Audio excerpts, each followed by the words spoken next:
हाय everyone, सभी का warm welcome है Y T your English tutor पे। आज सुबह का फर्स्ट एडिटोरियल द हिंदू का पढ़ने वाले हैं। ओल्ड इज़ नॉट गोल्ड इसका टाइटल है। ये आर्टिकल लिखा हुआ है ओल्ड पेंशन स्कीम पे, जो कि पहले 2004 से पहले सरकारी कर्मचारियों के लिए लगाई जाती थी। बहुत ही अच्छी स्कीम थी कर्मचारियों के लिए, लेकिन अब इस स्कीम को हटाए जाने के बाद फिर से लगाया जा रहा है कांग्रेस की सरकार के द्वारा। और क्यों लगाया जा रहा है? वोट बैंक पॉलिटिक्स के नाम पे। तो शुरू करेंगे इस आर्टिकल को, इस स्कीम के बारे में जानेंगे। इंटरेस्टिंग आर्टिकल है। आज का क्विज दिखा रहे हैं आपको। शुरू के 2 क्वेश्चंस हैं कॉम्प्रिहेंशन के। आर्टिकल को पढ़ते हुए इनको सॉल्व करने की कोशिश करनी है। देख लो, इनको एक बार पढ़ लो। और नीचे के 4 क्वेश्चंस आपको मिलेंगे ग्रामर और वोकैब के, जो आप ग्रामर वोकैब सीखेंगे इस आर्टिकल में, इस पर अप्लाई करना है। सॉल्यूशंस क्लास के लास्ट में करवाऊंगा सभी के। आइए क्लास को शुरू करते हैं।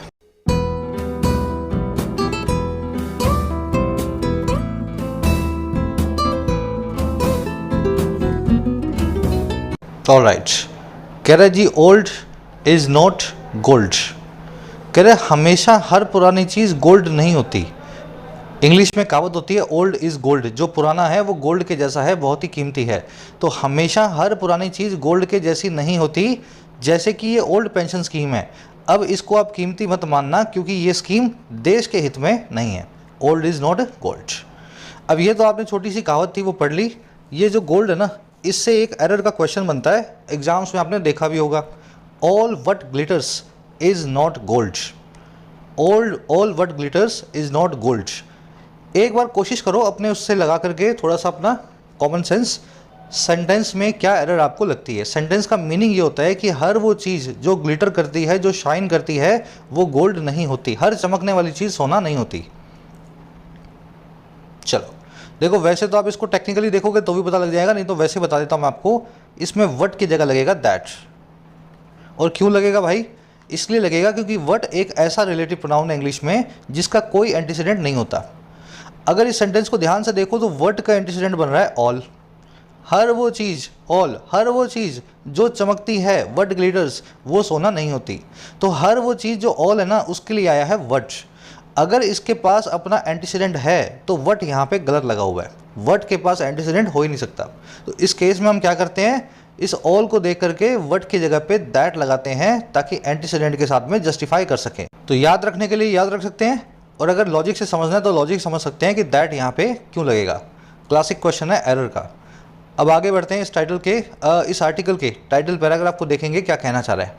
कह रहे the old pension scheme works as electoral strategy but is imprudent fiscal policy. कह रहे जो ओल्ड पेंशन स्कीम है ना, सरकारी कर्मचारियों को पुरानी पेंशन की स्कीम में जो पेंशन का सिस्टम था, कह रहे वो स्कीम अपने आप में वर्क करती है। और कैसे वर्क करती है भाई? काम करती है वो इलेक्टोरल स्ट्रेटजी के तौर पे, एज इलेक्टोरल स्ट्रेटजी। अब ये क्या हुआ? स्ट्रेटजी आप समझते हैं, इलेक्टोरल मतलब चुनावी। तो चुनावी दांव पेच के तौर पे, चुनावी स्ट्रेटजी के तौर पे वो काम करती है। कह रहा है बट, लेकिन वो इज़ इम्प्रूडेंट है, वो बहुत ही इम्प्रूडेंट का मतलब होता है बेवकूफ़ी भरी कोई चीज़, है ना, जो प्रूडेंट ना हो, जो वाइज ना हो। कह रहे लेकिन वो बहुत ही बेवकूफ़ी भरी है फिस्कल पॉलिसी के नाम पे, आर्थिक नीति के नाम पे। तो ये पेंशन स्कीम आप लगा दो, इलेक्टोरल स्ट्रेटजी अच्छी बन जाएगी आपकी, आपको वोट भी पड़ जाएंगे जैसे कांग्रेस की सरकार को पड़ रहे हैं, इस आर्टिकल में आपको बताया गया है। लेकिन ध्यान ये रखना है कि ये स्कीम देश हित में नहीं है। एक बार वोट मिल जाते हैं, लेकिन देश को इसका खामियाजा फिस्कल पॉलिसी को जो है भुगतना पड़ता है। चलो अब इसकी स्ट्रक्चर देखेंगे सेंटेंस की। पेंशन स्कीम की वर्ब है पहली वर्क्स, और दूसरी है इज। ठीक है, singular subject singular verbs. Imprudent कैसे बना है भाई? प्रूडेंट का मतलब होता है जो वाइज हो, जो बहुत ही बुद्धिमानी भरा हो, सेंसिबल हो, जो जुडिशियस हो। और इम्प्रूडेंट इसका बिल्कुल उल्टा है, जो फूल हार्डी हो, जो अनवाइज हो, जो बेवकूफ़ी भरा हो, जो ज़्यादा समझदारी भरा ना हो, है ना। तो प्रूडेंट का उल्टा है इम्प्रूडेंट। ऐसे इस वर्ड को आपको याद रखना है। चलिए, अच्छा ये इलेक्टोरल वर्ड जो है, इससे मैं आपको सारे इलेक्शन से बनने वाले वर्ड्स को रिवाइज करवा देता हूँ। आज के आर्टिकल में कुछ वर्ड्स यूज भी होंगे। पहला वर्ड है इलेक्शन। इलेक्शन का मतलब है वोटिंग, ऑलरेडी आप जानते हैं। इसी से एडजेक्टिव बना है इलेक्टोरल। हर वो चीज़ जो चुनावों से जुड़ी हो वो कहलाती है इलेक्टोरल, है ना। चुनावी हिंदी में बोलते हैं चुनावी, एडजेक्टिव फॉर्म में। इसी से एक वर्ड बनता है इलेक्टोरेट।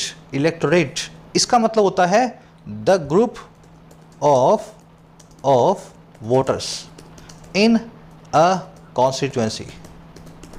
किसी चुनाव क्षेत्र में सभी वोटर्स के ग्रुप को बोलते हैं इलेक्टोरेट। मान लीजिए आपके मोहल्ले में पार्षद के चुनाव है, वार्ड मेंबर के, और आपके यहाँ 1000 लोग रहते हैं आपके मोहल्ले में, तो आप बोल सकते हैं कि this society has an electorate of 1000 people. इस सोसाइटी में 1000 लोगों के वोटर्स का ग्रुप है। समझ में आ गया ना, वोटर्स इन अ कॉन्स्टिट्यूएंसी। चलिए अब 2 वन वर्ड्स हैं, right to vote and study of election trends. एक बार सब लोग ट्राई करेंगे, बहुत बार करवा चुका हूँ, दिमाग में बैठना चाहिए। राइट टू वोट के लिए कौन सा वन वर्ड लगता है? एक नहीं, इनफैक्ट 2 आपको मैंने बताए हुए हैं। और स्टडी ऑफ इलेक्शन ट्रेंड्स के लिए कौन सा वन वर्ड आप लगाते हैं? एक ही वन वर्ड है। मैं करवाऊंगा थोड़ी देर में, पहले सब लोग दिमाग में निकालो और लगाओ इसको, है ना, लिखो कहीं कॉमेंट्स में डालो जिसको याद है। चलो अब एक काम करते हैं, इस आर्टिकल की वोकैब पे बढ़ते हैं। सारी वोकैब आपको दिखा देता हूँ ताकि आप इसको स्मूथली पढ़ सकें। और उसी के इन प्यारे प्यारे स्टूडेंट्स ने ऐप को डाउनलोड नहीं किया है, YT ऐप को डाउनलोड करो, आपकी अपनी ऐप है। फर्स्ट कमेंट में इसका लिंक रखा है इसी वीडियो के नीचे। ऐप पे आपको मिलेंगे courses for writing SSC and banking. Writing course में डिस्क्रिप्टिव लिखना सीखते हो, UPSC या किसी भी एग्जाम के लिए, ऐसे summary, report, précis, almost 60 to 80 hours का कोर्स है। अच्छे ढंग से करोगे तो इंडिपेंडेंटली राइट करना सीख जाओगे इन इंग्लिश। ये कोड लग रहा है, इसको लगा करके आप फ़ायदा ले सकते हैं आज मिडनाइट तक 475 में। अभी इसका प्राइस बढ़ने वाले हैं नेक्स्ट मंथ से, उससे पहले फ़ायदा जरूर से लें। बैंकिंग कोर्स के अंदर आपको पूरा बैंकिंग का सिलेबस, क्लरिकल और PO, प्रीलिम्स और मेंस का प्लेंटी ऑफ प्रैक्टिस सेशंस के साथ में कवर करवाया जाता है। तो सही अप्रोच देख करके कैसे मार्क्स को बूस्ट करना है, ये बैंकिंग कोर्स में सीख सकते हैं। इसी तरीके से SSC के कोर्स में SSC के सभी एग्जाम्स का प्रीलिम्स और मेंस आपको तैयार करवाया जाता है। एक एक वैरायटी के क्वेश्चन को डिटेल्ड अप्रोच के साथ में करना सिखाया जाता है। कोर्सेज से रिलेटेड कोई भी क्वेरी हो, ये टीम का नंबर है, आप इस पर व्हाट्सअप करके टीम से बात कर सकते हैं। ऐप का लिंक इसी वीडियो के फर्स्ट कमेंट में रखा हुआ है। चलिए वो कैब आपको बाद में दिखाऊंगा, पहले ही दोनों वन वर्ड्स करवा देता हूँ। जिनको आते थे उन्होंने डाल दिया हो कमेंट्स में, अभी भी डाल सकते हो अगर आपको याद है तो। राइट टू वोट को बोलते हैं, क्या बोलते हैं? एडल्ट एडल्ट एडल्ट सफरेज, ठीक है, और या फिर एडल्ट फ्रेंचाइज। एडल्ट होने के बाद में ही आपको फ्रेंचाइज मिलता है या सफरेज मिलता है या राइट मिलता है वोट करने का 18 साल की उम्र के बाद। दूसरा, स्टडी ऑफ इलेक्शन ट्रेंड्स, इसके लिए वर्ड है सेफोलॉजी, ठीक है। पी इसके शुरू में आएगा जो कि साइलेंट होगा, देख लेना पी कहाँ आ रहा है, शुरू में आ रहा है, और पी क्या है? साइलेंट है यहाँ पे, तो सेफोलॉजी इसको बोलते हैं। तो याद रहेंगे दोनों वर्ड्स, अच्छी बात है, याद रह जाए तो, नहीं तो बार बार लिखो, जितना लिखोगे लिखने से चीज़ें याद होती हैं। इन वर्ड्स को मैं लिखने के लिए इसीलिए बोलता हूँ। अब आ जाओ आर्टिकल की वोकैब पे, सारे वर्ड्स आपको दिखा दें जो आज यूज़ हुए हैं, सब्सटेंशियल से लेकर के इंजेमिनेट तक। सब्सटेंशियल का मतलब होता है जो आकार में, साइज में बहुत बड़ा हो, सिग्निफिकेंट हो, जिसको नज़रअंदाज करना बड़ा मुश्किल हो। नोटिसेबल या साइजेबल भी इसको बोलते हैं।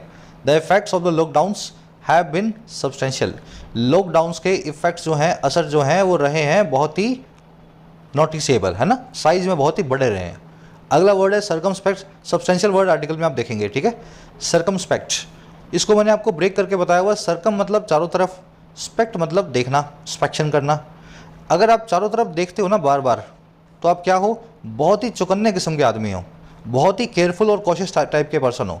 भाई एक आदमी है जो हर वक्त निगाह रखता है चारों तरफ कि मेरे क्या चल रहा है, तो आदमी कैसा होगा? वो बेवकूफ़ तो नहीं होगा, वो बहुत ही चौकन्ना, केयरफुल और कॉशियस टाइप का पर्सन होने वाला है। इसीलिए सर्कमस्पेक्ट का मतलब ही होता है केयरफुल या कॉशियस। इसको विजिलेंट, प्रूडेंट, मेटिकुलस, वेरी भी बोल सकते हैं। Little kids should be circumspect while dealing with strangers, छोटे बच्चों को चौकन्ने होना चाहिए, कॉशियस होना चाहिए, केयरफुल होना चाहिए जब वो स्ट्रेंजर से डील विद करते हैं, जब वो अनजान आदमियों से मिलते हैं। सर्कमस्पेक्शन इसकी नाउन फॉर्म है। तो इस सर्कमस्पेक्ट का जो सिनोनिम है आज आप देखेंगे प्रूडेंट, इनफैक्ट देख भी चुके हैं ना, इम्प्रूडेंट, प्रूडेंट, तो वो ये वर्ड है ना सर्कमस्पेक्ट का ही सिनोनिम है। चलो अगला वर्ड है कंसेंसस, इसका मतलब होता है सबका एग्रीमेंट, सहमति किसी चीज़ के ऊपर। Even after 13 rounds of discussion, no consensus could be reached between India and China on the border issue. 13 rounds के डिस्कशन के बाद भी कोई सहमति नहीं हो पाई, कंसेंसस रीच नहीं हो पाया इंडिया और चाइना के बीच में बॉर्डर के इश्यू पे। इसको यूनानिमिटी भी बोल सकते हैं, है ना। कंसेंसस मतलब यूनानिमिटी, यूनो प्लस में एनिमस, सबका यूनो यानी एक ही, एनिमस है यानी कि दिमाग है। चलिए अगला वर्ड है एक्सचेकर, बड़ा ही सिंपल सा वर्ड है, इसका मतलब होता है सरकारी खजाना, गवर्नमेंट ट्रेजरी, कॉफर्स भी बोल सकते हैं इसको। The latest bail out package will cost the exchequer और द कॉफर्स 50,000 करोड़ रुपीज़।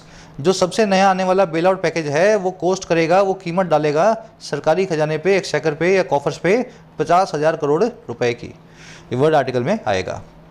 फिर एक वर्ड है एनविसेज, एन लगा के बनाया गया है इसको वर्ब, और ये विसेज बना है विजन से, एन प्लस में विजन से बना है एनविसेज। इसका मतलब होता है किसी चीज़ को विजुलाइज करना, परिकल्पना करना, किसी चीज़ को सोचना कि ऐसा होगा, ऐसा हो सकता है, पिक्चराइज करना, दिमाग में उसकी पिक्चर लेकर के आना। It is difficult to envisage the consequences of another pandemic, बड़ा मुश्किल है एनविसेज करना, इमेजिन करना, पिक्चराइज या विजुलाइज करना बैड कॉन्सिक्वेंसेज को, दूसरी एक पैंडमिक के परिणामों को, एक और महामारी के। अरे बात समझ में, अनदर पैंडमिक मतलब एक और पैंडमिक के परिणाम जो है उनको पिक्चराइज करना ही बहुत मुश्किल है, कैसे वो होंगे। तो ये वर्ड आर्टिकल में देखेंगे। लास्ट वर्ड है इंजैमिनेट, इसका मतलब होता है एक चीज़ को बार बार रिपीट करना। रीआइट्रेट इसका सिनोनिम है, आर्टिकल में आज आएगा। एम्फसाइज और एको भी इसके सिनोनिम्स होते हैं। और एक इसका नेगेटिव सिनोनिम है हार्प ऑन। हार्प ऑन का मतलब होता है किसी चीज़ को नेगेटिव फॉर्म में, जब आप बार बार आपको कोई चीज़ कहता है ना, तो आप बोलते हो ना यार एक ही बात क्यों बार बार बोलते जा रहे हो, एक ही बात को क्यों हार्प ऑन करते जा रहे हो, ऐसा भी आप बोल सकते हैं। तो नेगेटिव फॉर्म में यूज होने वाली जो है फ्रेजल वर्ब है harp on. The prisoner ingeminated his request for mercy before the जज, प्रिजनर ने फिर से रिपीट किया अपनी रिक्वेस्ट को जो थी दया की जज के सामने। फिर से उसने बोला कि मुझ पर दया खाओ, ज़्यादा बड़ी सज़ा मुझे मत दो। 6 वर्ड्स हैं। अब ये वर्ड्स आपके आर्टिकल में आएंगे, वहाँ पे हो जाएगा इनका रिवीजन। चलिए एक समरी दे दें आपको आर्टिकल की, किस बारे में लिखा हुआ है। देखो समरी ये है कि एक स्कीम हुआ करती थी, ओल्ड पेंशन स्कीम। 2004 से पहले जो भी लोग सरकार में रिक्रूट हुए, जिनकी भी सरकारी नौकरी लगी, उन पे ये स्कीम लगती थी। इस स्कीम में क्या होता था, रिटायरमेंट के बाद सरकारी कर्मचारियों को सरकार देती थी पेंशन, और ना केवल उनको, उनकी डेथ के बाद उनकी फैमिली को भी पेंशन मिलती थी, उनके हस्बैंड या उनकी वाइफ को। तो ये स्कीम बहुत अच्छी थी गवर्नमेंट सर्वेंट्स के लिए, लेकिन आम आदमी के लिए बहुत बुरी थी। सारा पैसा सरकार, भाई 40 साल आदमी कोई नौकरी कर रहा है, फिर 40 साल उसको पेंशन दे रही है सरकार, सारा पैसा सरकार का स्कीम में चला जाता था। आम आदमी के लिए वेलफेयर एक्टिविटीज़ के लिए कोई पैसा नहीं बचता था। 2004 में सरकार ने स्कीम को बंद कर दिया और इसकी जगह न्यू पेंशन स्कीम लगा दी। अभी कोई भी सरकारी कर्मचारी है, आपको भी जॉब लगेगी तो आपको पेंशन का कोई प्रावधान नहीं है। मैं भी जॉब कर रहा हूँ 2012 से, मेरे पास भी ओल्ड पेंशन स्कीम नहीं है, न्यू पेंशन स्कीम है ना, मुझे भी जो है पेंशन का कोई सिस्टम नहीं है। अब हुआ क्या, हुआ ये कि कांग्रेस ने क्या किया, इस चीज़ के ऊपर वोट बैंक पॉलिटिक्स करनी शुरू कर दी और इस स्कीम को वापस लाने लगी है वोट बैंक पॉलिटिक्स के नाम पे अलग अलग राज्यों में। हमारे आर्टिकल का यही कहना है कि कांग्रेस को ऐसी सेल्फिश पॉलिटिक्स से बचना चाहिए। ये स्कीम सिर्फ सरकारी कर्मचारी के लिए अच्छी है, आम आदमी के लिए बहुत बुरी है, इसको फिर से लाने की कोई ज़रूरत नहीं है। आगे बात समझ में। चलो आज की टोन है क्रिटिसाइजिंग, कांग्रेस को क्रिटिसाइज कर रहा है। अब आर्टिकल को करते हैं शुरू।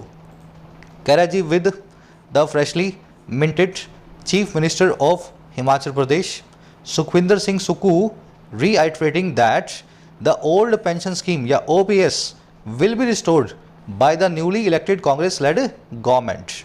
The state would now become the force to do so. कह रहा विद इस चीज़ के साथ ही, और किस चीज़ के भाई, फ्रेशली मिंटेड, अभी अभी बने हुए, मिंट का मतलब है गढ़ना, किसी चीज़ को बनाना या गढ़ना, बनाना या फॉर्म करना। कह रहे अभी अभी मिंटेड चीफ मिनिस्टर जो हैं हिमाचल प्रदेश के, जो अभी अभी बने हैं या गढ़े गए हैं, मिस्टर सुखविंदर सिंह सुक्खू जिनका नाम है। कह रहे इस आदमी के रीआइटरेट करने के साथ ही, रीआइटरेट करना, इंजैमिनेट करना, रिपीट करना, हार्प ऑन करना, तो इस आदमी के सुखविंदर सिंह सुक्खू के दोहराने के साथ ही इस चीज़ को, और किस चीज़ को भाई, दैट लगा के वो चीज़ बता रहा है आपको। वो चीज़ ये है कि जो ओल्ड पेंशन स्कीम है, वो ही पेंशन वाली स्कीम, इसको रिस्टोर किया जाएगा, बहाल किया जाएगा, और किसके द्वारा, बाय लगा के बता रहा है, नई नई चुनी हुई सरकार के द्वारा, जो कांग्रेस लेड सरकार है, कांग्रेस की अगुवाई में सरकार है। कह रहा है सुक्खू के इस बात को बार बार दोहराने के साथ ही हुआ क्या, कह रहा हुआ ये कि जो स्टेट है ना, द स्टेट, कौन सी स्टेट, हिमाचल प्रदेश, ये अब बन जाएगी, वुड नाउ बिकम, चौथी ऐसी स्टेट ऐसा करने वाली, टू डू सो। आइए बात समझ में। तो सुखविंदर सिंह सुक्खू अभी अभी गढ़े गए हैं, चीफ मिनिस्टर बने हैं हिमाचल प्रदेश के, और इनके सीएम बनने के साथ ही और इनके रिआइटरेट करने के साथ ही कि मैं तो ये स्कीम वापस लाऊंगा, मैं तो कर्मचारियों को फिर से पेंशन दिलाऊंगा। कह रहे इनके इस बात को बार बार कहने के साथ ही अब ये हिमाचल प्रदेश चौथा ऐसा राज्य बनने वाला भारत का जहाँ पर ये घटना फिर से होगी, पुरानी स्कीम फिर से आएगी। सेंटेंस की स्ट्रक्चर देखेंगे।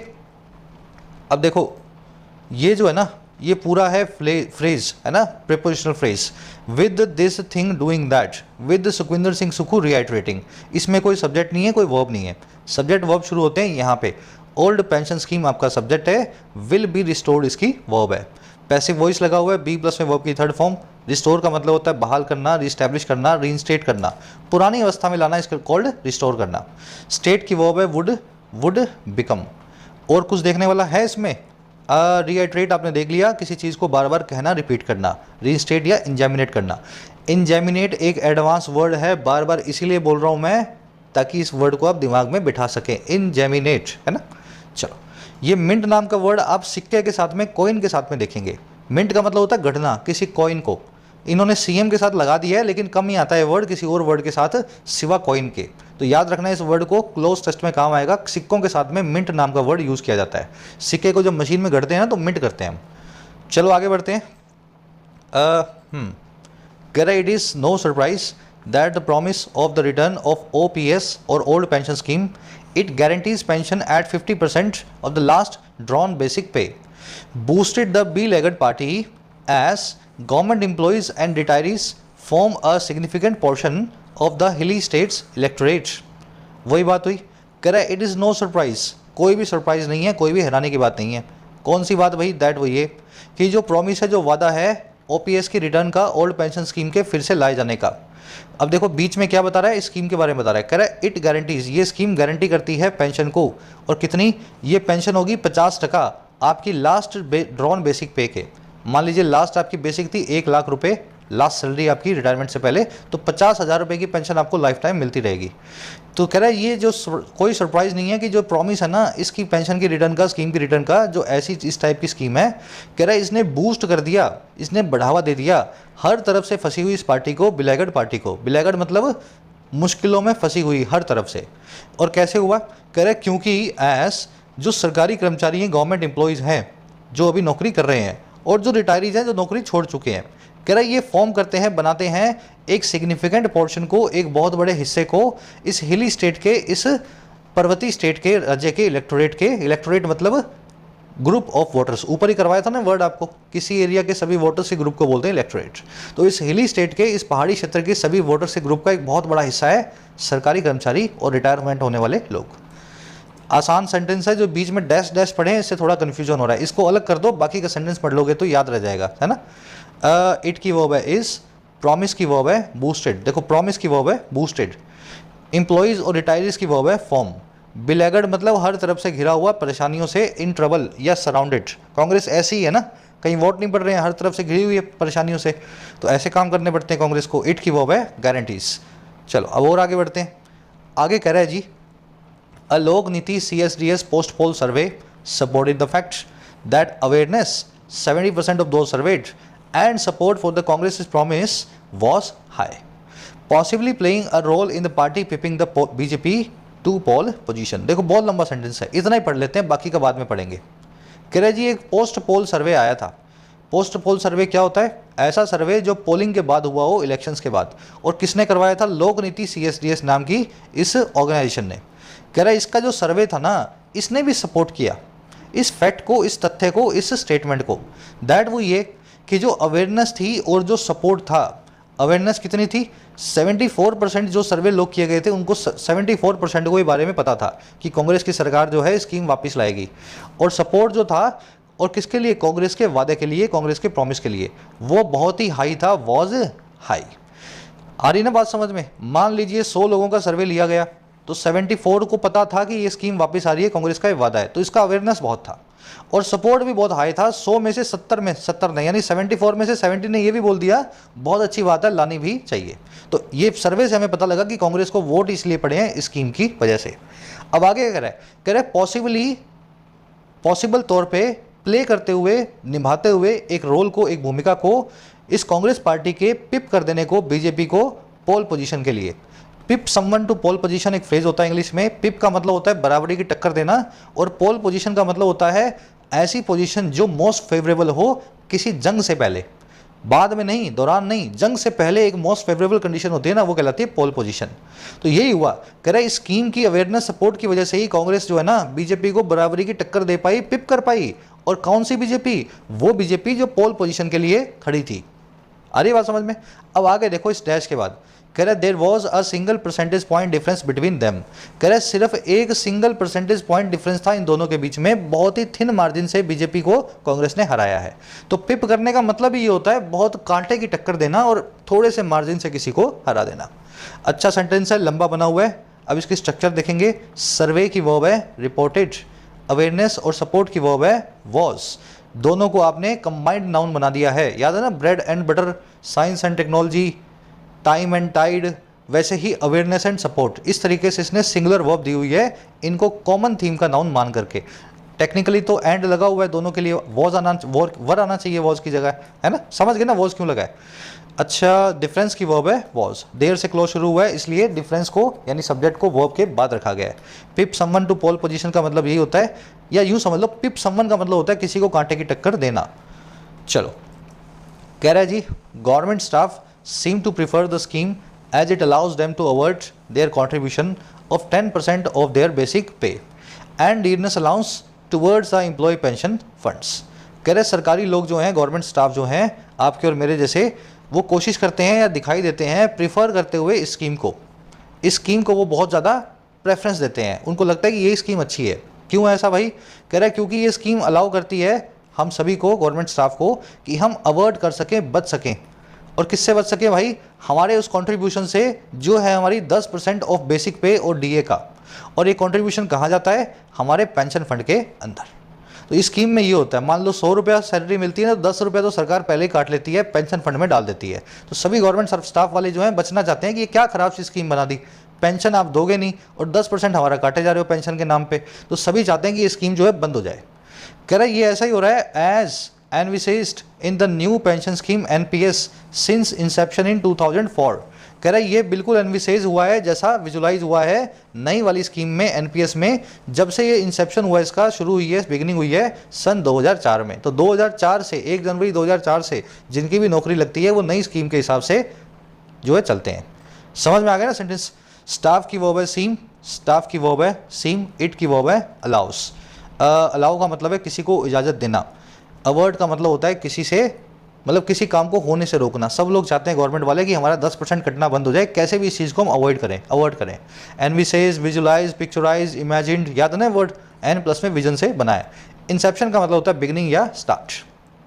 चलो, और एक इसमें एक छोटा सा कॉन्सेप्ट है, सभी के सामने एज ए चैलेंज थ्रो कर रहा हूँ। मान लीजिए यहाँ पे अलाउ और इसके बाद में टू वर्ड लिखा हुआ है, मैं यहाँ पे टू को निकाल दूँ, तो अलाउ को किस वर्ड में मुझे चेंज करना होगा?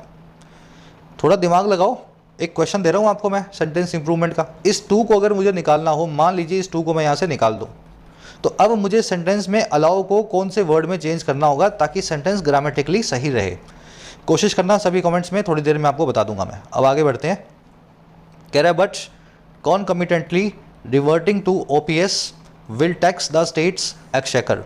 कह रहे लेकिन अगर कॉन्कमिटेंटली देखें, अगर आप उसी वक्त एट द सेम टाइम देखें, कॉन्कमिटेंटली मतलब at the same time, revert करना, फिर से जाना पुरानी अवस्था में, जो है ओपीएस वाली ओल्ड पेंशन स्कीम वाली, वो टैक्स करेगी, वो बोझ डालेगी सरकारी खजाने पे, स्टेट्स एक्सचेकर पे। आगे बात समझ में? कॉन्कमिटेंटली यहाँ पे एडवर्ब का काम कर रहा है, इसका मतलब है एट द सेम टाइम। ये नई एडवर्ब है शायद आपके लिए। रिवर्टिंग सब्जेक्ट है, जीरंड है, वर्ब के आईएनजी फॉर्म, विल टैक्स इसकी वर्ब है। टैक्स का मतलब होता है बोझ डालना, बहुत ज़्यादा वजन डालना, बर्डन डालना। एक्सचेकर आप जानते हैं सरकारी खजाना या कॉवर्स। अब देखो एक कॉन्सेप्ट आपको करवाएंगे, रिवर्ट और रिप्लाई, दो वर्ड्स के बीच का डिफरेंस मैंने देखा है, और इनफैक्ट एग्जामिनर भी आपका जानता है कि रिवर्ट और रिप्लाई वर्ड को बहुत लोग एक ही वर्ड समझते हैं और आपस में इंटरचेंजेबली यूज़ करते हैं, जो कि गलत बात है। रिप्लाई का मतलब होता है जवाब देना, मैंने आपसे पूछा कुछ, आपने रिप्लाई किया। और रिवर्ट का मतलब होता है पुरानी अवस्था में आ जाना, पुरानी अवस्था में आ जाना। मैं आपको एग्जांपल देता हूँ।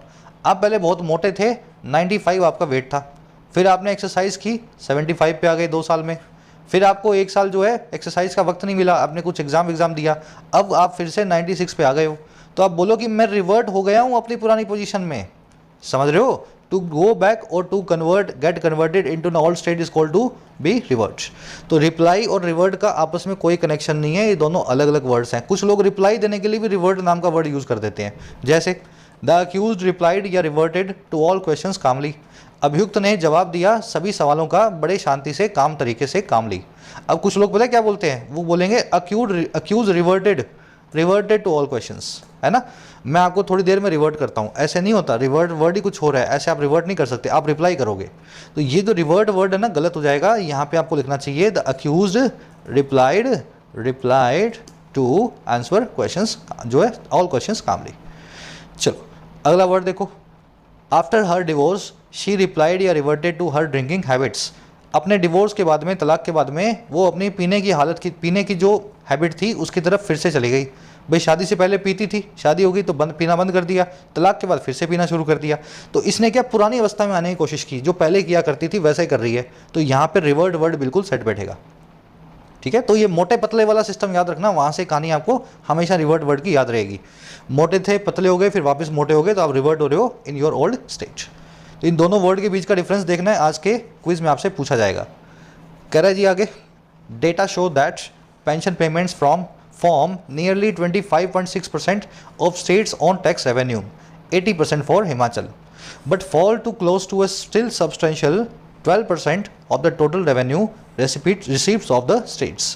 कह रहे डेटा हमें ये दिखाते हैं, जो इन्फॉर्मेशन हमारे पास है वो हमें ये बताती है कि जो पेंशन की पेमेंट्स है वो फॉर्म करती हैं, वो बनाती हैं लगभग नियरली 25.6% स्टेट के खुद के टैक्स के रेवेन्यू का, वो टैक्स की कमाई जो स्टेट खुद टैक्स लगा के लेती है।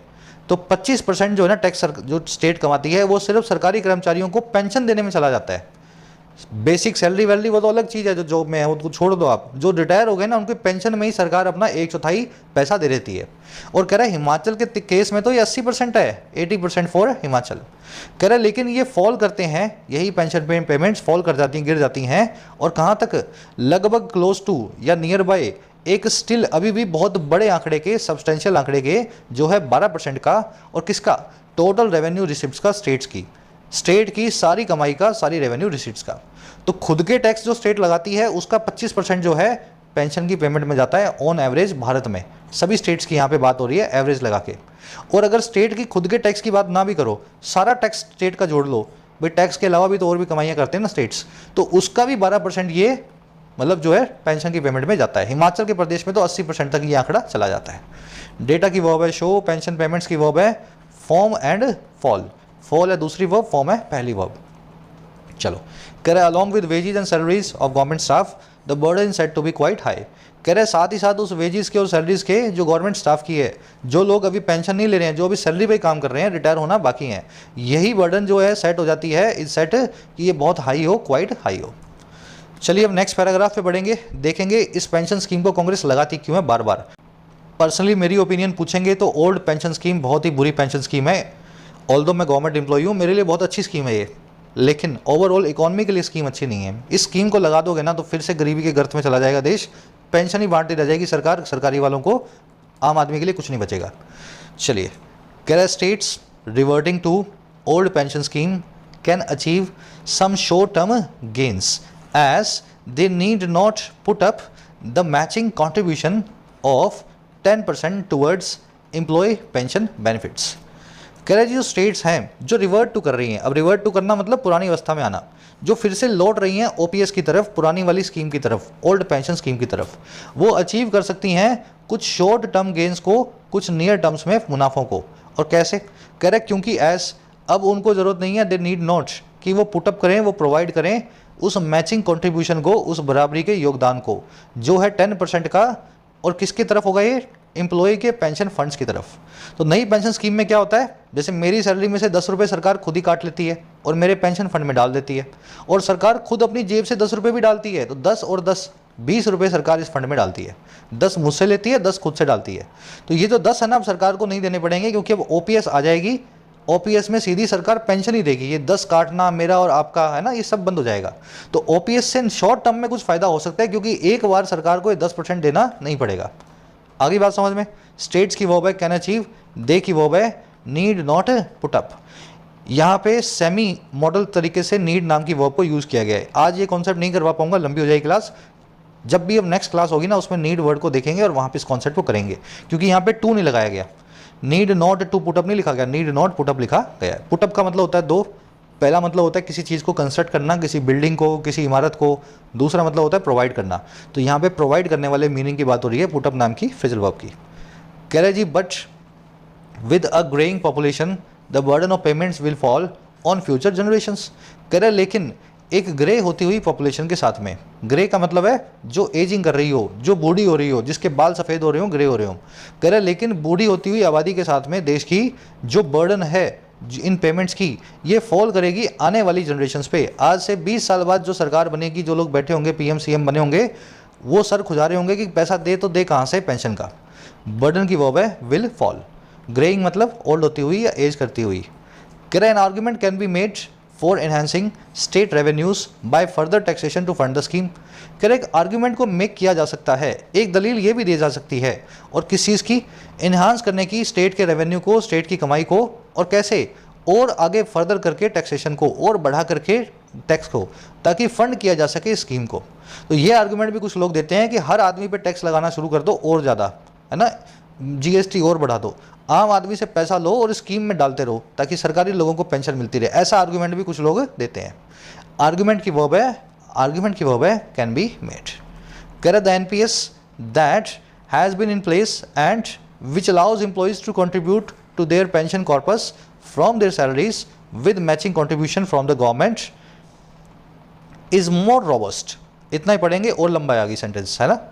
कह रहे जो एनपीएस है, जो नई पेंशन स्कीम है जो भी चल रही है, कह रहे जो हैज़ बीन इन प्लेस रही है, जो अभी तक रही है अपनी जगह पे, और जो अलाउ करती है, इजाज़त देती है एम्प्लॉइज़ को कि वो कंट्रीब्यूट करें अपनी पेंशन के कॉर्पस की तरफ। कॉर्पस का मतलब होता है निधि, फंड। अपने पेंशन फंड में एम्प्लॉई खुद कंट्रीब्यूट करे, सरकार से क्यों मांगता है, खुद ही अपना पेंशन फंड बनाए थोड़ा थोड़ा करके।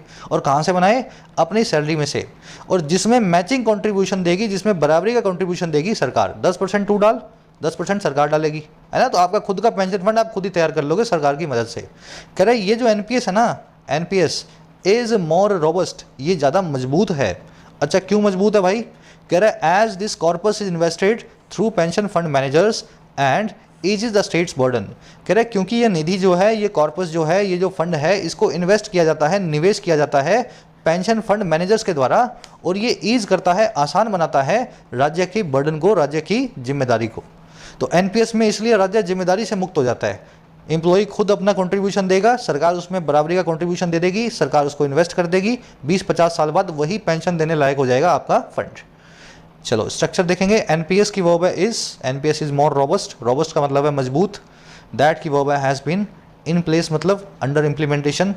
विच की वर्ब है अलाउस, विच आया एनपीएस के लिए। कॉर्पस का मतलब होता है निधि। अब देखो कॉर्पस वर्ड को कॉप्स वर्ड से कंफ्यूज मत करना, ये है कॉर्पस PUS, ये है कॉप्स PSE। कॉप्स का मतलब होता है dead body, dead body, dead body. और कॉर्पस का क्या मतलब होता है, निधि, यानी कि एक फंड, है ना, फंड या किटी, किटी। तो दोनों डिफरेंट वर्ड्स हैं, कन्फ्यूजन अक्सर इनमें होती है, तो ध्यान देना थोड़ा सा। चलो आज के क्विज में आपसे पूछा गया है, एक सेकेंड, आगे क्या कर रहा है जी, आगे कर रहा है, आगे कर रहा है the NPS has built a substantial corpus and subscriber base over time. और कह रहा है ये इतनी अच्छी स्कीम है नई पेंशन वाली कि इसमें एक बहुत बड़ा कॉर्पस बन चुका है, एक बहुत बड़ी निधि या किटी बन चुकी है, फंड बन चुका है, और सब्सक्राइबर बेस भी बन चुका है ओवर टाइम। एनपीएस की वर्ब है हैज़ बिल्ट, सब्सटेंशियल मतलब बहुत बड़ा, कंसिडरेबल। कह रहा है the Congress led UPA government had indeed taken forward the pension reforms by the previous NDA regime. कह रहा है जो कांग्रेस से बनी हुई यूपीए की सरकार थी, यूपीए गवर्नमेंट थी, वो वास्तव में टेक फॉरवर्ड करके लेके गई थी, आगे लेके गई थी पेंशन के रिफॉर्म्स को, और वही रिफॉर्म्स थे जो प्रीवियस एनडीए रिजीम ने, अटल बिहारी वाजपेयी की सरकार ने, एनडीए की सरकार ने बनाए थे। कह रहा है and this is how the NPS became relevant over the years. और कह रहा है ऐसे ही तो एनपीएस, दिस इज हाउ मतलब ऐसे ही हुआ था। कह रहा है ऐसे ही हुआ था कि एनपीएस बन गया था और ज़्यादा प्रासंगिक और ज़्यादा एप्रोप्रिएट पिछले कई सालों के दौरान। तो कांग्रेस ने पहले खूब सपोर्ट किया नई पेंशन स्कीम को, बीजेपी स्कीम को लाई थी, कांग्रेस ने बोला बिल्कुल अच्छी लेकर के आयो, हम इस स्कीम को हर जगह इंप्लीमेंट करेंगे। पर अब जब हारने लगी कांग्रेस सब जगह, तो पुरानी स्कीम को फिर से लाने लगी है। आ रही है ना बात समझ में। कांग्रेस की वर्ब है हैड टेकन फॉरवर्ड, दिस की वर्ब है इज, एनपीएस की वर्ब है हैज बिकम। कह रहे breaking a consensus on pension reforms and reverting to old pension scheme OPS amounts to an imprudent option. इतना ही पढ़ेंगे, आगे सेंटेंस लंबा है। कह रहा है जी ब्रेक करना है कंसेंसस को, अपनी बात पे पलट जाना, जो सहमति आपने दिखाई थी उसको तोड़ देना। और किस पे, पेंशन के रिफॉर्म्स पे, और रिवर्ट करना, फिर से लौटना ओपीएस की तरफ, ओल्ड पेंशन स्कीम की तरफ। कह रहे ये चीज़ जो है ना अमाउंट टू करती है, बराबर है, और किसके बराबर है, एक बेवकूफ़ी भरे ऑप्शन के बराबर है, इम्प्रूडेंट ऑप्शन के द्वारा जो है बराबर है। क्यों भाई ऐसा क्यों है, कह रहा है as it will only benefit organised government sector employees. कह रहे क्योंकि ये बेनिफिट करेगा, ये फ़ायदा देगा उन मुट्ठी भर सरकारी कर्मचारियों को ऑर्गेनाइज सेक्टर में जो काम करते हैं, जिनकी जो है पक्की नौकरी लगी हुई है, सरकारी नौकरी, सिर्फ उन्हीं के बेनिफिट में आएगा। और ये इंक्रीज कर देगा the physical burden of carrying these payments, physical burden को, फाइनेंशियल बर्डन को जो है कैरी करने का, इन पेमेंट्स को 50-50 साल तक पेंशन देने का।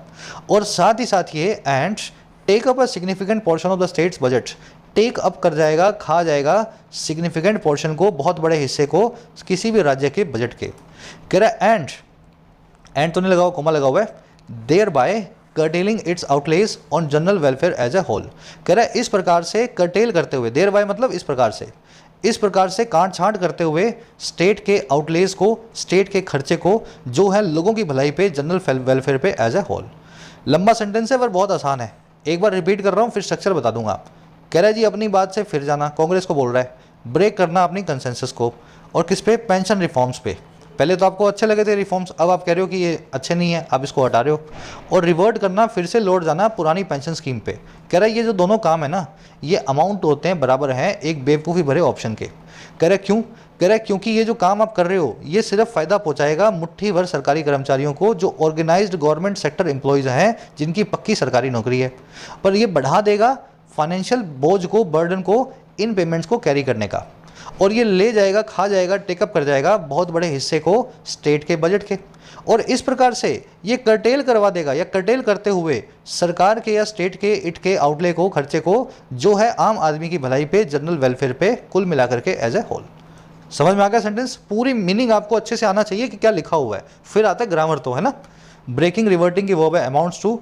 अगेन ब्रेकिंग और रिवर्टिंग दो जीरेंड आए हुए हैं, एंड से जुड़े हुए हैं, वर्ब प्लूरल हो सकती थी लेकिन इन दोनों को इसने माना है सिंगुलर आइडिया के जैसे, है ना। Buying and selling, drinking and driving, इनको सिंगुलर आइडिया की तरह सिंगुलर वर्ब देते हैं, इसलिए इसने यहाँ पे अमाउंट्स टू लिखा हुआ है। इम्प्रूडेंट आप देख चुके हैं, अनवाइस, कंसेंसस मतलब आम सहमति। इट जो है ना ये ब्रेकिंग और रिवर्टिंग के लिए आया है, इसकी 3 वर्ब्स हैं, it will benefit, it will increase and it will take up. Thereby का मतलब होता है इस प्रकार से, कर्टेलिंग यहाँ पे प्रेजेंट पार्टिसिपल साइमल्टेनियस एक्शन है, जब ये तीनों काम करेगा तब ये काट छांट भी कर रहा होगा। कर्टेल का मतलब होता है काट छांट करना, स्केल डाउन करना, कट डाउन करना। आउटले का मतलब होता है खर्चा, एक्सपेंडिचर। ये ले आउट नाम की फ्रेजल वर्ब से बना है, ले आउट मतलब खर्चा करना, आउटले का मतलब है खर्चा, एक नाउन है एक वर्ब है, ठीक है। जनरल वेलफेयर मतलब आम आदमी की भलाई। अच्छे वर्ड्स हैं, अच्छे सेंटेंस आज। कह रहा है this holds good even if it allows for short term electoral dividends and cater to those who form the backbone of the government machinery। कह रहे जो ऊपर बात की है ना हमने, ये सारी बात जो बड़ी बड़ी, ये होल्ड गुड करती है, ये तब भी सही है। होल्ड गुड करना मतलब किसी बात का सही बने रहना, यहाँ तक कि ये जो चीज़ है ना, ये सारा काम जो आप करते हो पेंशन को हटाने वाला, लगाने वाला, ये अलाउ करता है आपको कुछ छोटे टर्म के लिए इलेक्टोरल डिविडेंड्स में। इलेक्टोरल मतलब चुनावी, डिविडेंड मतलब मुनाफे। थोड़े टर्म के लिए आपकी सरकार कहीं बन भी जाती है इन सबको करने से। और ये केटर भी करता है, ये सर्व भी करता है उन लोगों को जो बैकबोन को फॉर्म करते हैं, जो रीढ़ की हड्डी बनाते हैं सरकार की मशीनरी की, सरकारी तंत्र की, यानी सरकारी कर्मचारी। तो कह रहा है आप कितना भी बोल लो कि हमें इलेक्टोरल का फ़ायदा हो रहा है, हमें वोट मिल जाएंगे इससे, या स्कीम से हम सरकारी कर्मचारियों का भला कर रहे हैं, कह रहा है भले ही आप ये दलील भी दे दो, तब भी ये ऊपर वाली दलील बिल्कुल सही है कि ये स्कीम गलत है, इस स्कीम से देश का नुकसान ही होने वाला है। आगे बात समझ में, this hold goods even if this is true. चलिए, दिस की वर्ब है होल्ड्स, होल्ड गुड मतलब किसी चीज़ का सही होना, सही बने रहना। इट की 2 वर्ब्स है, it allows and it caters. Cater का मतलब है सर्व करना। हु की वर्ब है फॉर्म, हु आया है उन दोस्त के लिए। मशीनरी जानते हैं आप, मशीनरी मतलब सिस्टम। रैप अप करें आज के सेशन को। चलो आ जाओ अपने क्विज पे जल्दी से। सभी लोग इसकी समरी लिखने की कोशिश करेंगे, इस स्कीम को, नई और पुरानी स्कीम में आपको क्या लगता है कौन सी लगनी चाहिए, 2 से 3 सेंटेंसेज में, है ना। लिखने से आपकी राइटिंग अच्छी होगी, कमेंट्स में डालना। ये आपका क्विज है आज का। क्वेश्चंस का लेवल बहुत अच्छा है। बैंकिंग पीओ वाला आपसे पहले पूछा है कि इनमें से कौन सी चीज़ सच नहीं है न्यू पेंशन स्कीम के हिसाब से, नॉट ट्रू है ना। ये इंट्रोड्यूस की गई थी बीजेपी की सरकार के द्वारा, नई पेंशन स्कीम। इसमें एम्प्लॉयज़ जो है कंट्रीब्यूट करते हैं 10% अपनी बेसिक सैलरी को। या इसमें एम्प्लॉयज़ कंट्रीब्यूट करते हैं 50% अपनी बेसिक लास्ट ड्रॉन सैलरी को, या फिर एनपीएस की जो निधि है, जो कॉर्पस है, उसको इन्वेस्ट किया जाता है पेंशन फंड मैनेजर के द्वारा। तो चारों में से कौन सा सेंटेंस, कौन सी स्टेटमेंट अनट्रू है, फॉल्स है, वो आपको बतानी है। अच्छे लेवल का क्वेश्चन है, एक बार ट्राई करो। फर्स्ट कमेंट में इसका आंसर डाल रहा हूँ। सेकंड क्वेश्चन देखो, which of the following is not one of the drawbacks of the old pension scheme as reference in the passage. इनमें से कौन सी ऐसी चीज़ है जो ओल्ड पेंशन स्कीम से होने वाला नुकसान नहीं है देश को। भाई कई नुकसान है ना इससे, तो देख लो और मैच कर लो। भाई ये सिर्फ अनऑर्गेनाइज सेक्टर के वर्कर्स को जो काम पड़ेगी है ना, उनको बेनिफिट करेगी, या स्टेट का रेवेन्यू कंज्यूम कर जाएगी, या बेनिफिट करेगी सिर्फ सरकारी वालों को, ऑर्गेनाइज सेक्टर वाले वर्कर्स को, या फिर ये कर्टेल कर देगी सरकार के एक्सपेंडिचर को वेलफेयर के मेजर्स पे। तो देख लो चारों में से कौन सा नहीं है वो वाला आपको निकालना है। अच्छा क्वेश्चन है। फर्स्ट कमेंट में इसका आंसर हिंट के साथ में डाल रहा हूँ इसी वीडियो के नीचे, पहले आप ट्राई करो, फिर मेरे आंसर से अपना मैच करना। तीसरा, चौथा, पांचवा, छठवां, ये सब के सब बेस्ड हैं ग्रामर पे। यहाँ पे सेंटेंस इंप्रूवमेंट का क्वेश्चन है, आपको चेक करना है रिवर्ट नाम का वर्ड सही लगा है गलत लगा है। सर्कमस्पेक्ट का सिनोनिम पूछा है। कॉप्स वर्सेस कॉर्पस के बीच का मीनिंग पूछा है, फर्क पूछा है, दोनों का मीनिंग लिख दोगे तो फर्क निकल आएगा। और लास्ट में एरर निकालनी है, all word glitters is not gold, इसमें क्या एरर है इस सेंटेंस के अंदर। तो जो सिखाया है सबका सब रिवाइज हो जाएगा। 6 क्वेश्चन को अटेम्प्ट करना है, आउट ऑफ 6 कितने मार्क्स मिले बताना। फर्स्ट कमेंट में आंसर रखें, वहाँ से मैच कर लो और बताना है ना। चलिए मुलाकात होगी। कोर्सेज अवेलेबल हैं ऐप पे, जाके फ़ायदा ले सकते हो। टाइम रहते ही कोर्सेज का फ़ायदा लेना है, ऐसा ना हो लास्ट मोमेंट पे आकर के आप मैसेज करें सर 15 दिन रह गए, 1 महीना रह गया। अभी जब वक्त है पढ़ने का तो पढ़ाई पे पूरा ध्यान दो। कंटेंट सारा अवेलेबल है एप्लीकेशन पे, राइटिंग का, एसएससी का और बैंकिंग का। ऐप को जाओ, कमेंट सेक्शन से डाउनलोड करो, फर्स्ट कमेंट से लिंक रखा है। कोई भी क्वेरी हो, ये नंबर है व्हाट्सएप का, टीम से आप मैसेज करके बात कर सकते हैं व्हाट्सएप पे।